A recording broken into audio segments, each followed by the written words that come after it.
प्यारे दोस्तों, चलिए आज हम जानेंगे सूर्य ग्रहण और चंद्र ग्रहण कब लगता है। जैसे हम सभी जानते हैं कि सूर्य के चारों तरफ चक्कर लगाने वाले पिंड को ग्रह कहते हैं और ग्रह के चारों तरफ चक्कर लगाने वाले पिंड को उपग्रह कहते हैं।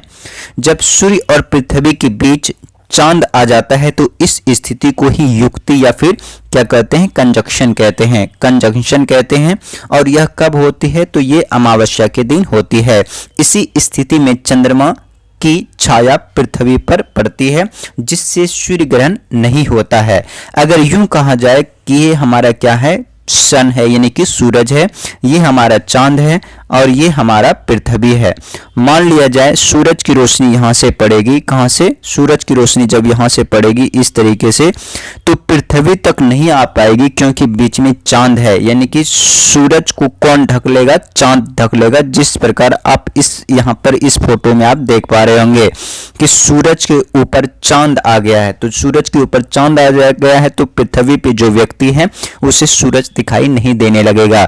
इसीलिए इसी स्थिति को, इसी प्रक्रिया को कहा जाता है सूर्य ग्रहण। यानी कि सूरज के सामने एकदम से खड़ा हो जाता है कौन, चांद, जिससे कि चांद का शकल आपको दिखने लग जाता है। क्योंकि चांद के पास अपना रोशनी है नहीं, इसलिए चांद दिखता नहीं है और हमें अंधेरा अंधेरा दिखने लग जाता है, और जिसे ही आम भाषा में सूर्य ग्रहण कहा जाता है। भारतीयों के अनुसार में सूर्य ग्रहण बहुत ही अशुभ माना जाता है। इसलिए आप सभी जानते हैं कि सभी को घर में ये बोला जाता है कि नहा के धो के फिर खाना बना के और फिर खाया जाता है। और कोई भी सूर्य ग्रहण में यानी कि शुभ काम नहीं किया जाता है। तो ये कब होता है, अमावस्या के दिन, जब सूर्य और पृथ्वी के बीच में चांद आ जाए तो उसे ही सूर्य ग्रहण कहा जाता है। चलिए अब हम देख लेते हैं चंद्र ग्रहण किसे कहते हैं।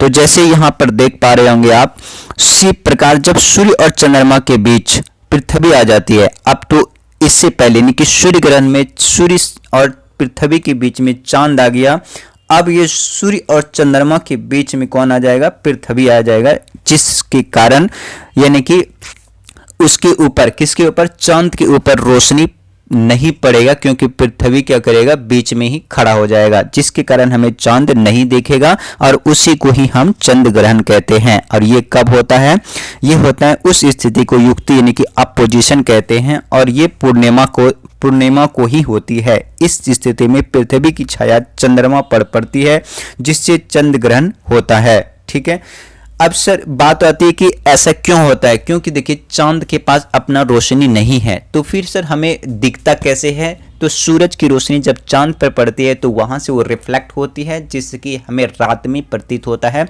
कि चांद चमक रहा है। वास्तव में चांद के पास अपना रोशनी नहीं है, वो रोशनी वहां से नहीं भेजती है, बल्कि सूरज की रोशनी डायरेक्ट जब चांद पर पड़ती है तो उस चांद फिर रिफ्लेक्ट करती है तो हमें दिखने लग जाता है। ठीक है, तो ये आई होप आपको समझ में आया होगा कि सूर्य ग्रहण कब होता है और चंद्र ग्रहण कब होता है। Thank you for watching.